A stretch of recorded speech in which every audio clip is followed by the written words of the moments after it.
akwai fa'ida na arziki wanda ana kiran fa'idan da salatun rizqi, yanda ake sallan neman arziki a gun Allah. Wanda yake cikin wahalar rayuwa akwai wani sallah da ake yi, wannan sallan suna kiransa salatun rizqi. Jibrilu ya zo gurin manzon Allah ya ce, ya Rasulallah, wanda ya koka maka talauci daga cikin al'ummanka, ya koka maka wahalar rayuwa daga cikin al'ummanka, to Allah ya ce ka faɗa masa ya yi sallah nafila raka'a biyu.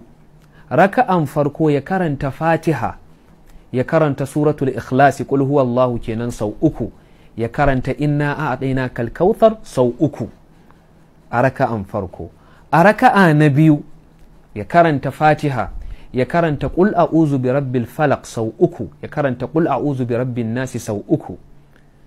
Idan mutum yayi irin wannan sallan tare da sakankance cewa Allah shine zai iya fitar da shi cikin kanginsa, to insha Allahu Allah Ubangiji zai ɗauke masa wahalar rayuwa. Wannan fa'ida ne muhimmiya mai tsadan gaske ga duk wanda yake neman buɗe a rayuwansa da neman mafita ma rayuwansa.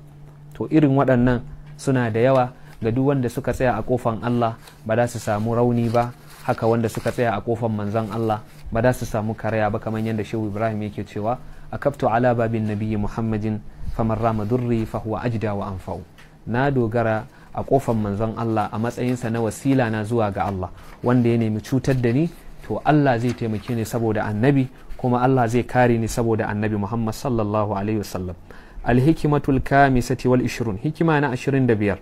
Abin da kake nema wani abu ya ci tura ya ta'azzara, to manzon Allah sallallahu alaihi wasallam ya ce ka roki Allah da wannan addu'a. In ka roki Allah, Allah zai amsa maka.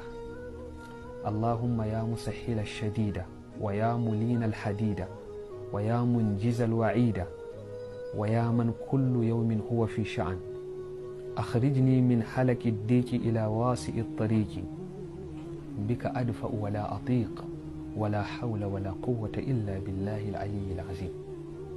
اللهم يا مسهل الشديد، يا الله وندك سوكك، يا مسهل الشديد، يا من سوكك أبو مي وحلا، ya mai sauƙaƙe tsanani. Wa ya mulinal hadida, ya Allah wanda yake rausasa ƙarfe ya zama ruwa.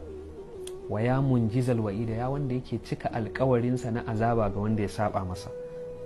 Wa ya man kullu yawmin huwa fi sha'an, ya wanda kullum ya kai wannan addu'an ka ja baki kai shiru, to ko baka faɗi bukatan ka ba to bukatan ka tana cikin addu'a. Kat kenan, bukatan ka tana cikin addu'a, kar ma ka wahalar da kanka. To kana tsayawa kana cewa ni yanzu gida nake so, Allah gida, Allah gida, Allah gida. Ya addu'a, Allah kaza, Allah kaza, canja kaza, yi kaza, tuhuman Allah kake yi. Sama za Allah yake addu'a wanda ya dunkulo dukkanin addu'o'i shine Allahumma inni as'aluka alkhaira kullahu ajilahu wa ajilahu wa a'udhu bika minash sharri kullihi